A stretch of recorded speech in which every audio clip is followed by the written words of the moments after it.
Read to में आपका स्वागत करता है। पिछले क्लास में मैंने फिजिक्स में यूनिट एंड डायमेंशंस देखा था।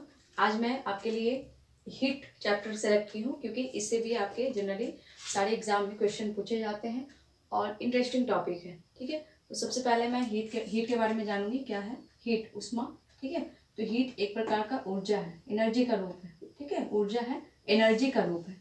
हीट क्या है? ऊर्जा का है, मतलब एनर्जी का रूप है। ठीक है, जो एक बॉडी से, एक वस्तु से दूसरे वस्तु में क्या करता है, उसके तापांतर के कारण, मतलब टेम्परेचर डिफरेंस के कारण, टेम्परेचर डिफरेंस के कारण, टेम्परेचर डिफरेंस के कारण मतलब तापांतर, ताप में अंतर के कारण क्या होता है, एक बॉडी से दूसरे बॉडी में क्या होता है, ट्रांसफर होता है। लेकिन हमेशा ध्यान रखेंगे, जब ये ट्रांसफर होता है तो जिसका टेम्परेचर ज़्यादा होता है और जिसका टेम्परेचर कम होता है, तो हमेशा टेम्परेचर ज़्यादा की तरफ से टेम्परेचर कम की ओर आपका प्रवाह होता है। ठीक है, तो यहाँ समझे हमने हीट क्या है? ऊर्जा का रूप है, एनर्जी का रूप है, जो दो सबस्टांस है अगर है तो वो दोनों के बीच आपके ट्रांसफर होते हैं। कब? जब उसमें टेम्परेचर डिफरेंस हो, हायर टेम्परेचर से लोअर टेम्परेचर की ओर इसका मूवमेंट होता है। अब देखेंगे कि हीट का यूनिट क्या होता है। ठीक है, इसका ऐसा यूनिट होते हैं, ऐसा यूनिट देखा जाए हीट का तो होता है आपका जूल। ठीक है, और इसका अदर यूनिट देखा जाए तो आपके होते हैं कैलोरी या किलो कैलोरी।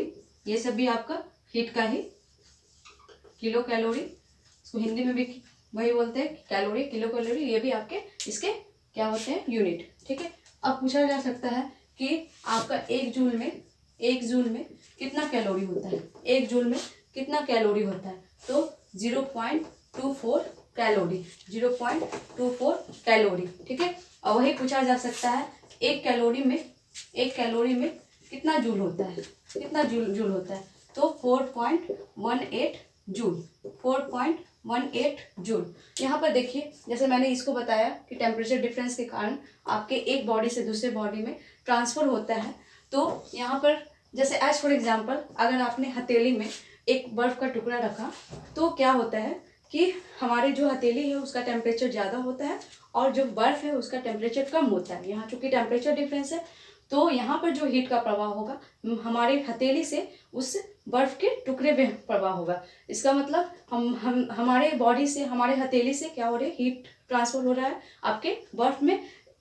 तो हमारे बॉडी का यहाँ पर टेम्परेचर, यहाँ हमारे हथेली का टेम्परेचर कम हो रहा है और वो बर्फ का टेम्परेचर बढ़ रहा है, जिससे वो क्या हो जाता है, पिघल जाता है। तो ये क्या था, उष्मा। ठीक है, वो उष्मा लिया और जिसके कारण वो क्या हो जाता है, पिघल जाता है। तो ये ध्यान रखेंगे। अब आगे देखते हैं, अब देखते हैं टेम्परेचर स्केल। ठीक है, ताप को मापने का पैमाने, ताप मापने के पैमाने। ठीक है, के पैमाने। तो ताप को मापने के लिए कौन कौन सा आप स्केल यूज करते हैं उसको देखते हैं। सबसे पहले सेल्सियस स्केल, सेल्सियस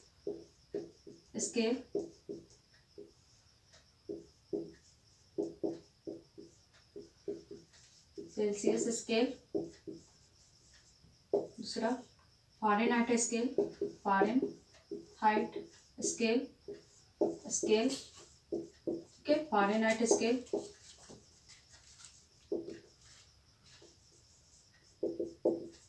और तीसरा केल्विन स्केल,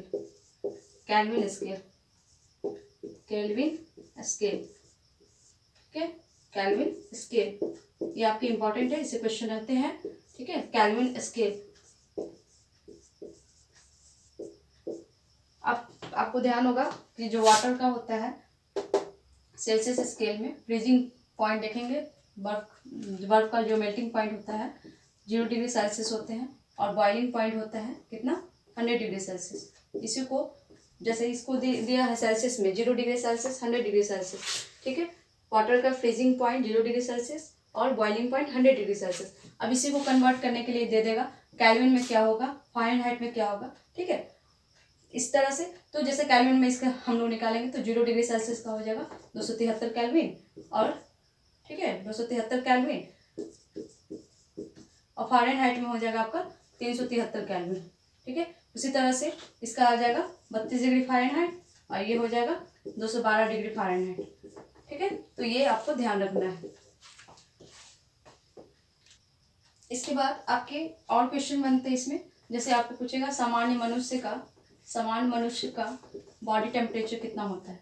ठीक है, सामान्य मनुष्य का बॉडी टेम्परेचर कितना होता है। तो यहाँ पे हो सकता है कि सेल्सियस में पूछे, केल्विन में पूछे और फ़ारेनहाइट में पूछे। तो सेल्सियस में पूछेगा तो आपका 37 डिग्री सेल्सियस होगा। ठीक है, 37 डिग्री सेल्सियस। फ़ारेनहाइट में पूछेगा डिग्री फ़ारेनहाइट तो 98 डिग्री फ़ारेनहाइट होगा।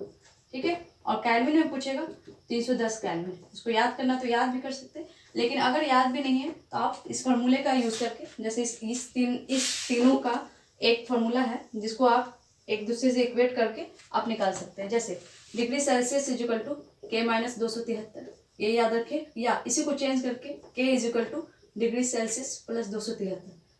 तो सेल्सियस और केल्विन में रिलेशन निकालना है तो पुट कर ले। जैसे एज फॉर एग्जाम्पल यहाँ पर पुट करते 37 डिग्री सेल्सियस, जैसे केल्विन में निकालना था तो 37 डिग्री सेल्सियस हमने पुट किया प्लस 273, तो केल्विन कितना हो गया यहाँ पे 7 3 10। ठीक है, 7 3 10 1 11 और 2 1 3, 310 केल्विन हो गए। ठीक है, इस तरह से फ़ारेनहाइट में भी चेंज करके निकाल लेंगे। तो ये आपको कन्वर्जन के लिए देता है, यहाँ पर ध्यान रखेंगे। और एक और फॉर्मूला होते हैं, यहाँ पर ध्यान रखेंगे, degree C/5 is equal to F minus 32/9। यहाँ से सेल्सियस में दिया हुआ है तो फ़ारेनहाइट में हम कैसे चेंज करेंगे, ये दोनों का यूज़ करके पुट करके, जैसे इसका फॉर्मूला में यहाँ पुट कर लेंगे हम 37 डिग्री सेल्सियस। अगर फ़ारेनहाइट में निकालना है तो फ़ारेनहाइट में निकल जाएगा, या अगर फ़ारेनहाइट में दिया है तो सेल्सियस में निकाल लेंगे। तो ये रिलेशन बहुत इंपॉर्टेंट है, ये और ये दोनों आप याद रखेंगे। और ये भी आपको इंपॉर्टेंट क्वेश्चन है, ये भी पूछता है। इससे क्वेश्चन एक और पूछता है कि कौन सा ऐसा टेम्परेचर है जिसमें डिग्री सेल्सियस और फ़ारेनहाइट दोनों बराबर होते हैं। ठीक है, बार बार ये क्वेश्चन पूछते हैं। तो -40 डिग्री सेल्सियस टेम्परेचर, जिसमें डिग्री सेल्सियस मतलब सेल्सियस स्केल का जो पैमाना होता है और फ़ारेनहाइट दोनों क्या होते हैं, बराबर होते हैं। डिग्री सेल्सियस और फ़ारेनहाइट क्या होते हैं, बराबर होते हैं -40 डिग्री सेल्सियस पर। ठीक है, -40 डिग्री सेल्सियस पर।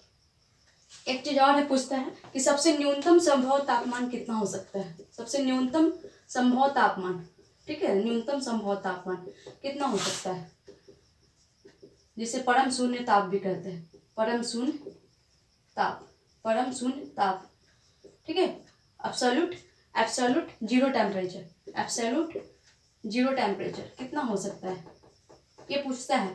तो इसका पॉसिबिलिटी सबसे कम कितना हो सकता है, तो ध्यान रखेंगे 0 केल्विन, या इसको कह सकते हैं आपके -273 डिग्री सेल्सियस। या तो ये ऑप्शन रहेगा या ये ऑप्शन रहेगा, -273 डिग्री सेल्सियस परम शून्य ताप हो सकते हैं, या फिर 0 केल्विन। ठीक है, तो ये ध्यान रखेंगे।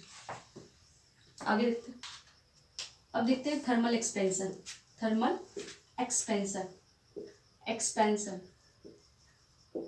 उसमें प्रसार। ठीक है, इसको देखते हैं। ठीक है, यहाँ नाम से ही स्पष्ट है, थर्मल उसमें मतलब उष्मा देने पर प्रसार, फैलना। किसी भी जनरली देखा जाता है कि मैक्सिमम वस्तु में जब हम उसे गर्म करते हैं तो उसका वॉल्यूम जो होते हैं, उसके जो आयतन होते हैं वो क्या होता है, बढ़ता है। किसी भी पदार्थ को गर्म करने पे मैक्सिमम जो आपके मैटर होते हैं, मॉलिक्यूल्स होते हैं, अगर उसको गर्म करते हैं तो गर्म करने पे क्या होता है, उसका वॉल्यूम आयतन में क्या होता है, जनरली वृद्धि होता है, बढ़ते हैं। ठीक है, मैक्सिमम केस में यही देखने को मिलता है। मैक्सिमम केस में यही देखा जाता है कि जब किसी पदार्थ को गर्म किया जाता है तो उसके आयतन में वृद्धि होती है। ठीक है, लेकिन यहाँ पर एक इम्पॉर्टेंट क्वेश्चन बन जाता है कि जल के साथ ऐसा नहीं होता है। जल के साथ, वाटर के साथ ऐसा H2O के साथ नहीं होता है। अब वाटर के साथ क्या होता है, जल के साथ उसमें प्रसार में, तो जनरली देखा जाता है, इसका ग्राफ देखेंगे, टेम्परेचर और वॉल्यूम। ठीक है, जैसे ये 0 डिग्री सेल्सियस है, इसको 4 डिग्री सेल्सियस, इसको 100 डिग्री सेल्सियस मान लेते हैं। 4 डिग्री सेल्सियस यही ले लेते हैं, 4 डिग्री सेल्सियस,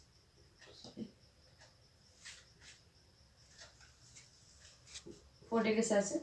तो देखते हैं कि जब इस वाटर के केस में जब गर्म करते हैं वाटर को 0 डिग्री सेल्सियस से, जैसे गर्म करना शुरू किए तो 4 डिग्री सेल्सियस पे क्या हो जाता है, ये न्यूनतम होना शुरू हो जाता है। सबसे कम हो जाता है, 4 डिग्री सेल्सियस पे कम हो जाता है। और फिर उसके बाद क्या हो जाता है, 4 डिग्री सेल्सियस से फिर बढ़ने लगता है 100 डिग्री सेल्सियस जैसे, तो ये बहुत बढ़ जाता है। तो आप यहाँ पे देख रहे हैं कि वाटर में क्या, अभी देखिए कि कोई भी पदार्थ को गर्म करने पे जनरली आयतन में वृद्धि होता है, लेकिन यहाँ पे वॉल्यूम के साथ ले रहे हैं, वॉल्यूम, आयतन। जब टेम्परेचर मतलब हीट टेम्परेचर बढ़ा रहे हैं तो देख रहे हैं 0 से आपको 4 डिग्री सेल्सियस पे जाते हैं, 4 डिग्री सेल्सियस पे जाते हैं तो क्या होता है, इसका आयतन घट रहे हैं, आयतन में क्या हो रहा है, कमी हो रही है। फिर उसके बाद क्या हो रहा है, आयतन 4 डिग्री सेल्सियस से क्या हो रहे हैं, बढ़ रहे हैं। ठीक है, तो यहाँ पे क्वेश्चन देखा जा सकता है, पूछा जा सकता है कि वाटर का आयतन सबसे कम कब होता है, तो 4 डिग्री सेल्सियस टेम्परेचर पर, 4 डिग्री सेल्सियस टेम्परेचर पर वाटर का H2O का क्या होता है, वॉल्यूम, आयतन सबसे कम होता है, सबसे कम होता है। और यहाँ पे एक क्वेश्चन पूछता है डेंसिटी, डेंसिटी क्या होता है, कहता है डेंसिटी सबसे ज्यादा वाटर का कब होगा, सबसे ज्यादा डेंसिटी सबसे ज्यादा कब होगा। ठीक है, एरो ऊपर ध्यान रखेंगे, सबसे ज्यादा पूछ रहे हैं, सबसे ज्यादा कब होगा।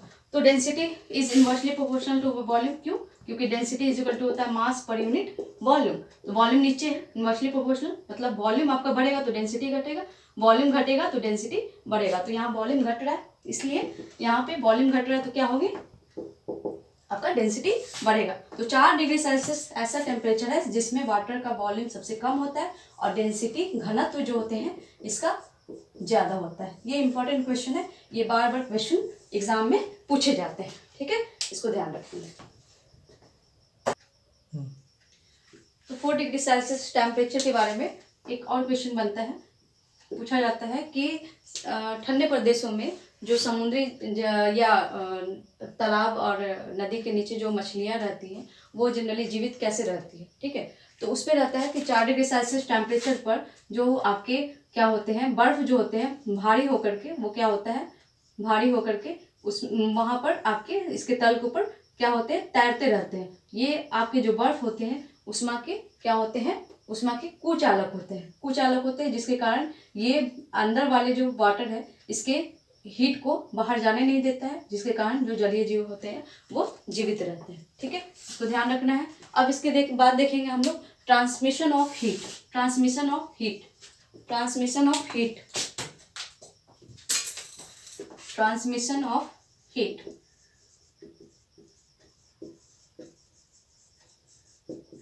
ठीक है, मतलब उष्मा का प्रसार, उष्मा का स्थानांतरण, स्थानांतरण।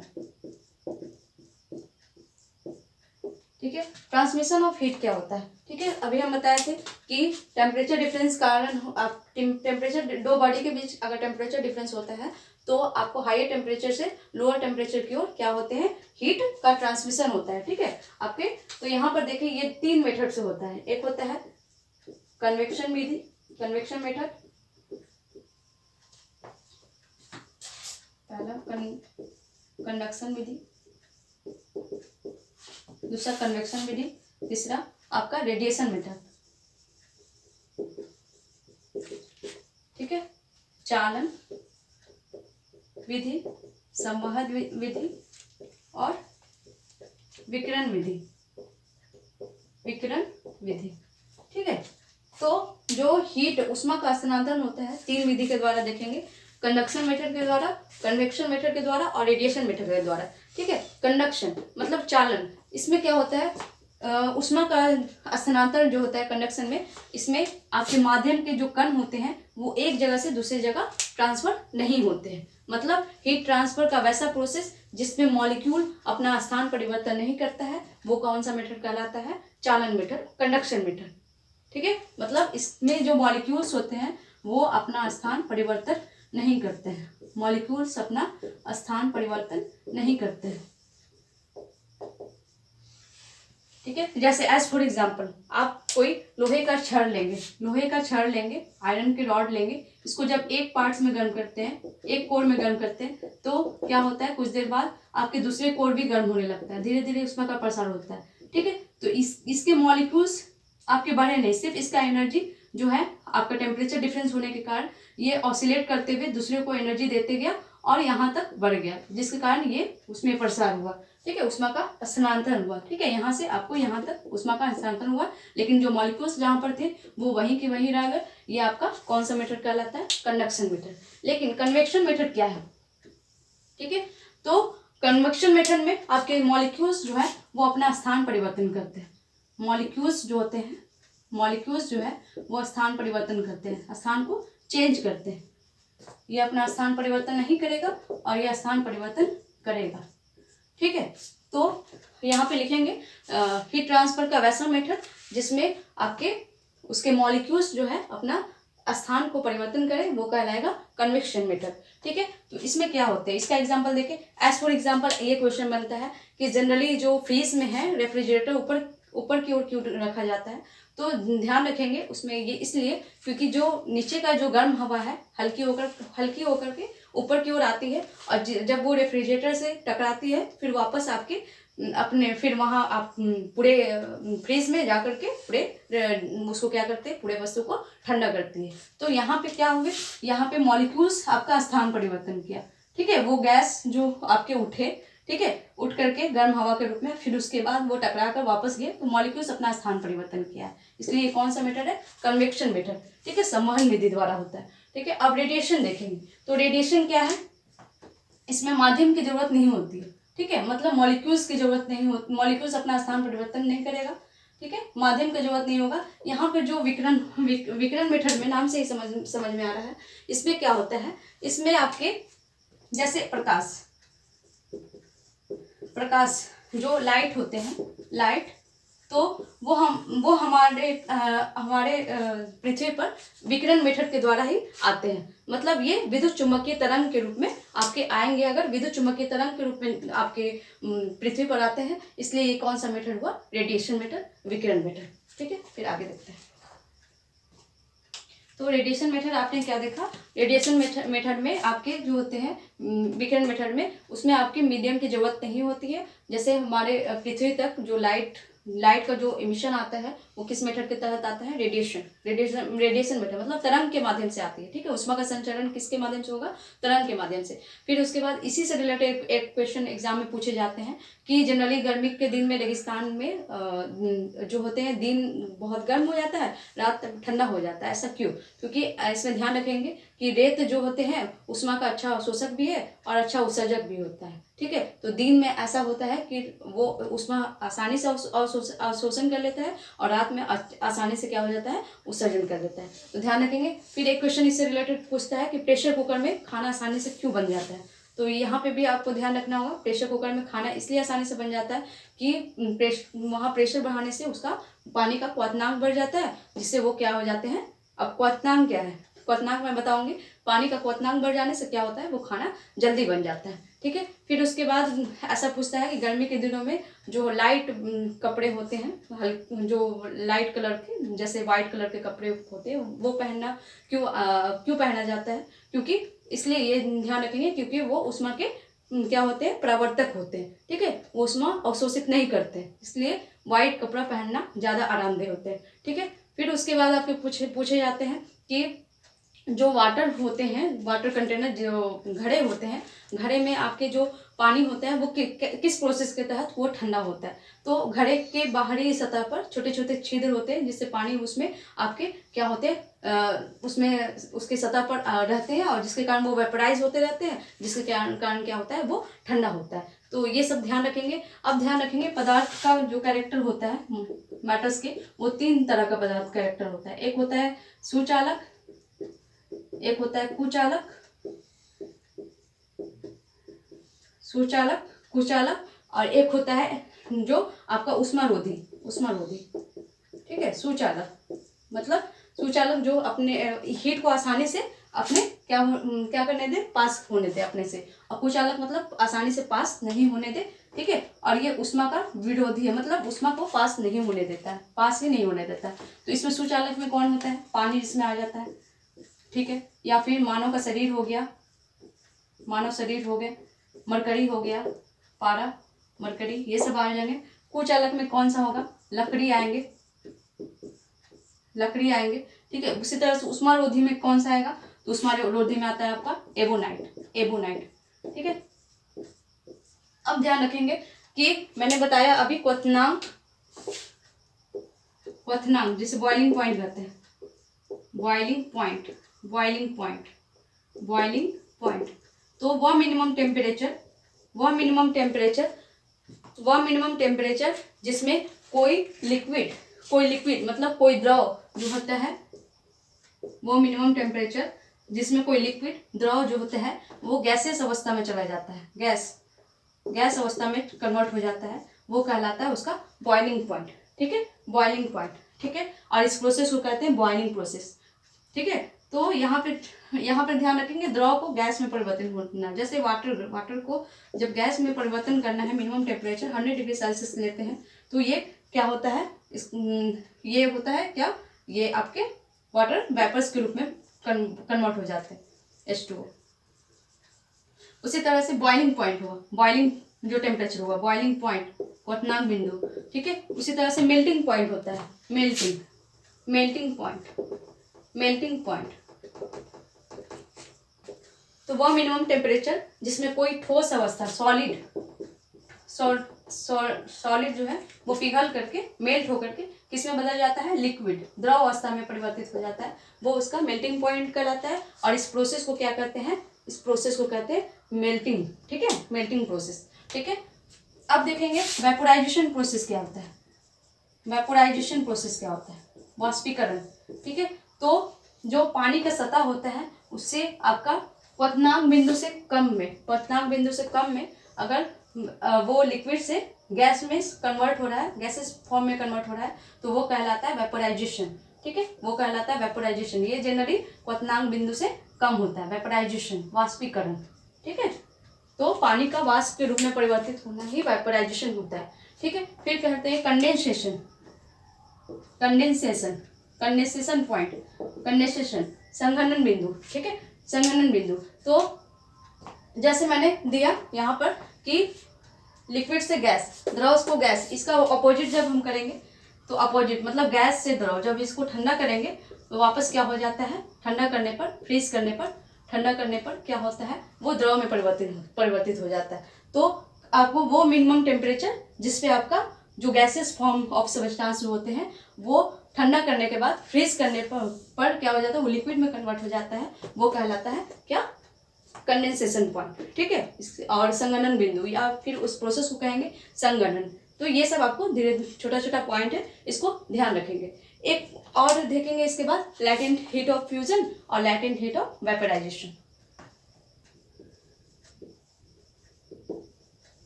अब देखेंगे लैटेंट हीट गुप्त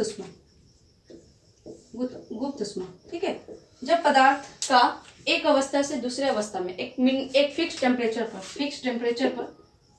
टेम्परेचर निश्चित तापमान पर कोई पदार्थ का एक अवस्था से दूसरे अवस्था में चेंज होता है, कन्वर्ट होता है, तो उसे कहते हैं, और उसके लिए जो एनर्जी, जो हीट रिक्वायर्ड होगी वो कहलाता है लैटेंट हीट, ठीक है।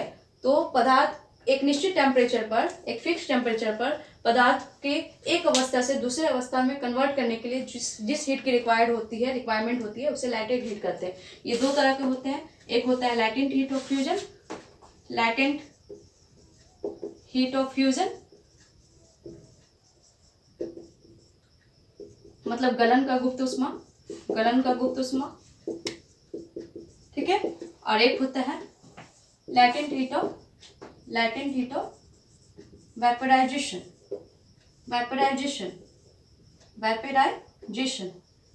मतलब वाष्पीकरण की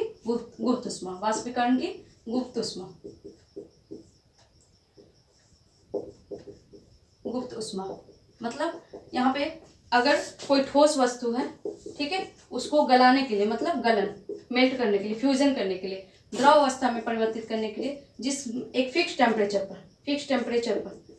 फिक्स रहना है, ठीक है, टेम्परेचर पर ठोस से द्रव में परिवर्तित करने के लिए जो आपका हीट रिक्वायरमेंट होगी वो कहलाएगा लैटेंट हीट ऑफ फ्यूजन।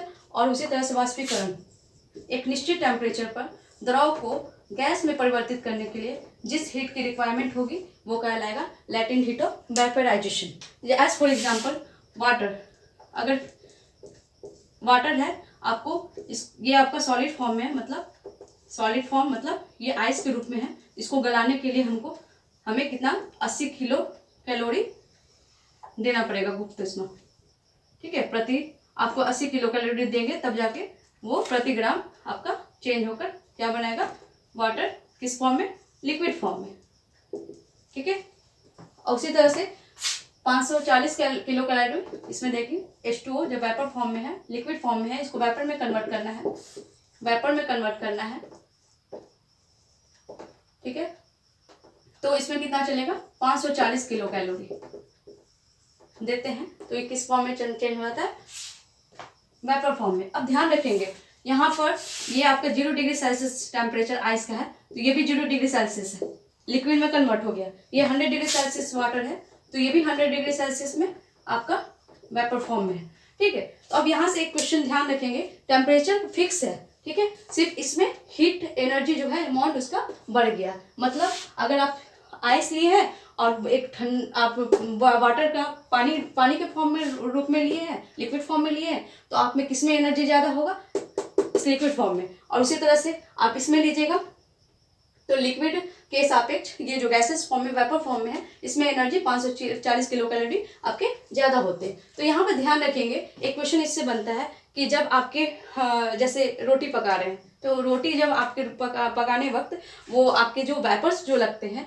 वो गर्म पानी, वही 100 डिग्री सेल्सियस में गर्म पानी अगर आपके स्किन को अगर लगता है और वही वेपर्स 100 डिग्री सेल्सियस टेम्परेचर पे लगेगा, तो दोनों में कौन ज़्यादा इफेक्टेड होगा, कौन आपकी स्किन को ज़्यादा प्रभावित करेगा, तो वो वेपर्स ज़्यादा, क्योंकि उसमें इतना किलो कैलोरी एनर्जी ज़्यादा है, इसलिए वो क्या करता है, उसमें आपको ज़्यादा हीट एनर्जी ज़्यादा होने के कारण वो ज़्यादा इफेक्ट करेगा, ठीक है। तो ये सब कुछ इंपॉर्टेंट थे।